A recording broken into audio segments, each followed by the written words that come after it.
பச்சை பயிர் குழம்பு பண்ணுறதுக்கு நான் வந்து அடுப்பில் ஒரு கடாய் உலகாய வச்சுருக்கேன்.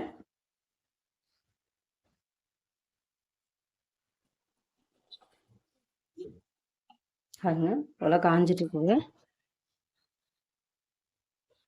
இப்போ நான் என்ன பண்ணுறேன்னா, உலை காஞ்சிருச்சுங்களா, நான் குக்கரில்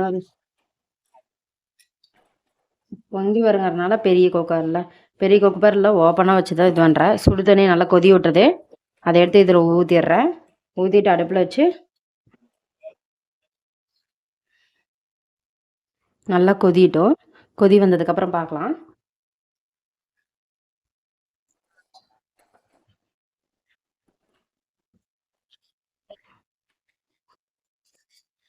ஆயில் ஒரு ஸ்பூன் விட்டோம்னா நம்ம ஓப்பன்லேயே இது பண்ணுறதுனால சீக்கிரம் வெந்து வந்துடும். ரொம்ப நேரம் டைம் எடுத்துக்காது.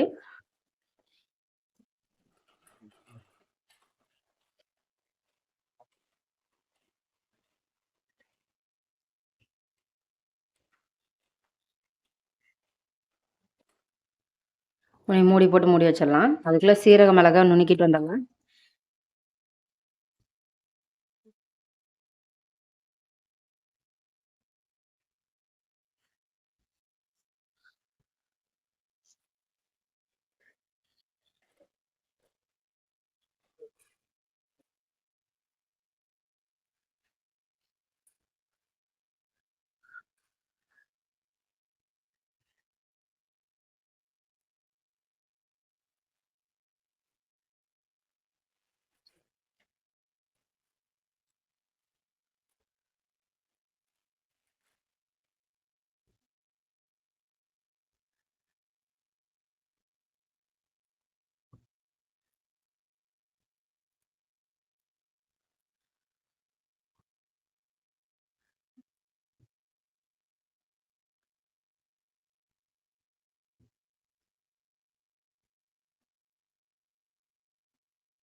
மீன்ஸ் நான் கொத்தமல்லி 2 ஸ்பூன், கருவேப்பிலை 1 கொத்து,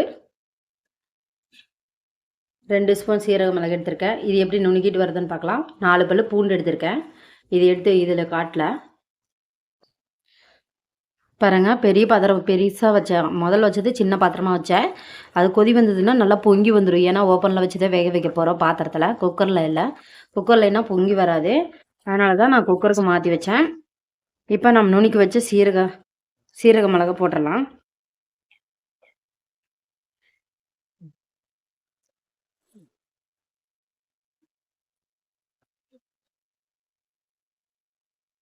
போட்டு நல்லா கலக்கி விட்டுருவோம்.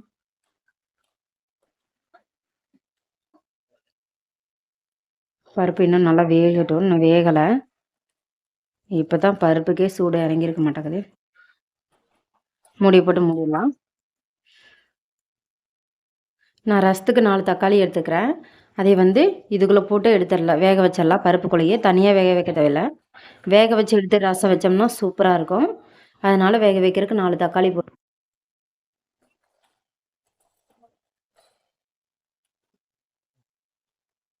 பாருங்கள். தக்காளி நல்லா வெந்துருச்சு. இதை எடுத்துடலாம். நல்லா பருப்பு வடிச்சிட்டு தக்காளியை மட்டும் எடுத்துடலாம். பருப்பெல்லாம் வேண்டாம், தக்காளி மட்டும் எடுத்துக்கலாம்.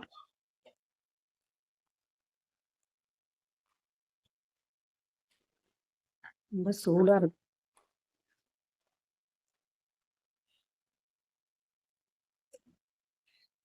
பாருங்க, எண்ணெய் ஊற்றுனங்காட்டி நல்லா வெந்துருச்சு. பாருங்க, நல்லாவே வெந்துருச்சு. இன்னும் வேகட்டும். நல்லா முக்கால்வாசி பதத்துக்கு வெந்துருச்சு. 10 நிமிஷத்துலேயே நல்லா வெந்துருச்சு. அது நீங்கள் நான் மழை தண்ணியில் தான் வச்சுருக்கேன். நீங்கள் எந்த தண்ணியில் வைக்கிறனாலும் சரி, கொஞ்சம் எண்ணெய் ஊற்றிடுங்க. எண்ணெய் ஊற்றினா சீக்கிரம் வெந்துடும். பருப்பு வெந்துருச்சு. உடனே தாளிச்சிடலாம். தாளிப்புக்கு அடுப்பில் ஒரு கடாய் வச்சுருக்கேன்.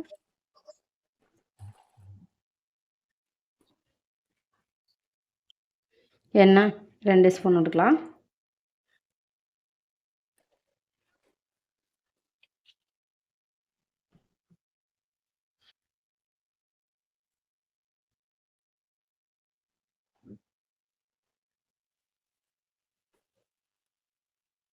கடுகு உளுத்தம் பருப்பு 1 ஸ்பூன்.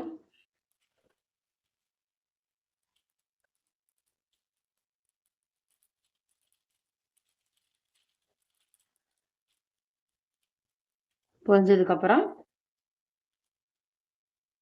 ஒரு மீடியம் சைஸ் வெங்காயத்தை, பெரிய வெங்காயத்தை நறுக்கி வச்சு தடவி போட்டலாம்.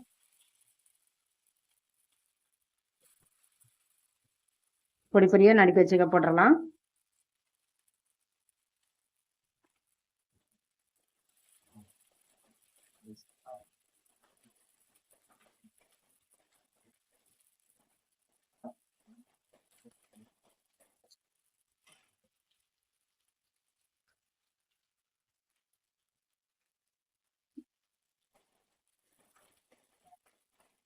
வணங்கிடுச்சு.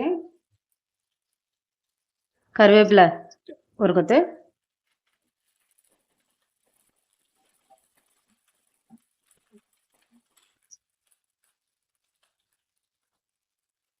ரெண்டு குட்டி தக்காளி, மீடியம் சைஸில் 2 தக்காளி, குட்டி தக்காளி தான் அரிஞ்சு விட்டுருக்கேன். நீளாக்கில் அதையும் போட்டுடலாம்.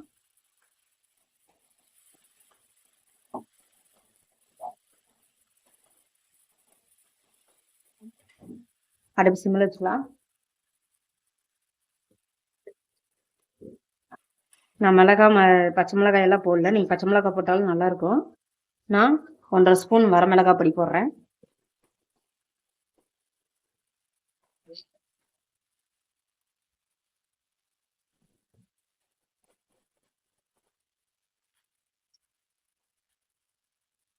கல்லுப்பு 1 ஸ்பூன்.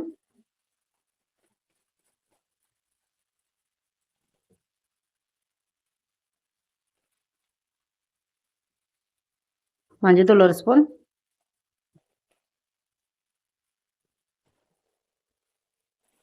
நல்லா வாங்கட்டும்.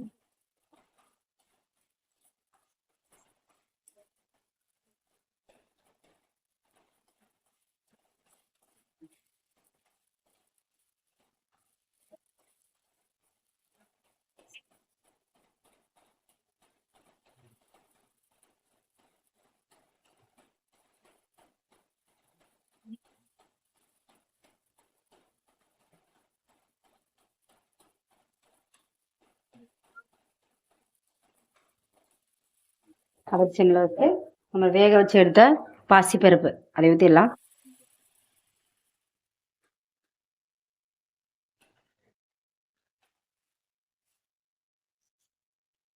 இப்போ அடுப்பை மீடியம் ஃப்ளேமில் வச்சிடலாம். நல்லா கொதி வரட்டும்.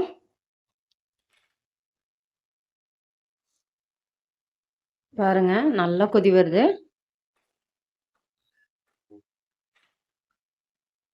நல்லா கொதி வரட்டும். தக்காளி நம்ம வந்து 1 2 தான் நான் வணக்கி விட்ருக்குறோம். அது நல்லா வெந்து உப்பு கல் போட்டுக்கிறதால நல்லா கரைஞ்சி வரட்டும். அதுக்கப்புறம் பார்க்கலாம். பருப்பு குழம்பு ரெடி ஆயிடுச்சு. உடனே நம்ம போய் இது கடைஞ்சி எடுத்துகிட்டு வந்துடலாம். அடுப்பு ஆஃப் பண்ணிவிட்டு இது போய் கடைஞ்சி எடுத்துகிட்டு வந்துட்டு பார்க்கலாம். பாருங்கள் பருப்பு நான் மத்து வச்சு கடைஞ்சி எடுத்துகிட்டு வந்துட்டேன். பாருங்க தக்காளி இருந்த இடமே தெரியல பாருங்களா. 10 நிமிஷம் வேக விட்டேன் தக்காளி. அதனால் வந்து தக்காளியெல்லாம் நல்லா வெந்துருச்சு. நான் கடைஞ்சோடனே தக்காளி பாருங்க இருக்கிற மாதிரி தான் தெரியுது, ஆனால் இல்லாத மாதிரியும் இருக்குது பாருங்கள். பருப்பு இது போல் பாசி பருப்பு செஞ்சு பார்த்துட்டு எப்படி இருக்குதுன்னு சொல்லி லைக் பண்ணுங்கள். இது வந்து பச்சை பயிறுன்னு சொல்லுவாங்க. உடச்ச பருப்பை பாசி பருப்புன்னு சொல்லுவாங்க. நான் பச்சை பயிறு தான் இன்றைக்கி குழம்பு செஞ்சுருக்கேன். இது போல் செஞ்சு பார்த்துட்டு எப்படி இருக்குதுன்னு சொல்லி லைக் பண்ணுங்கள், ஷேர் பண்ணுங்கள், சப்ஸ்கிரைப் பண்ணுங்கள், கூடவே இருக்கிற பெல் பட்டனை கிளிக் பண்ணுங்கள். வாங்க சாப்பிட்லாம். இது போல் செஞ்சு பாருங்கள்.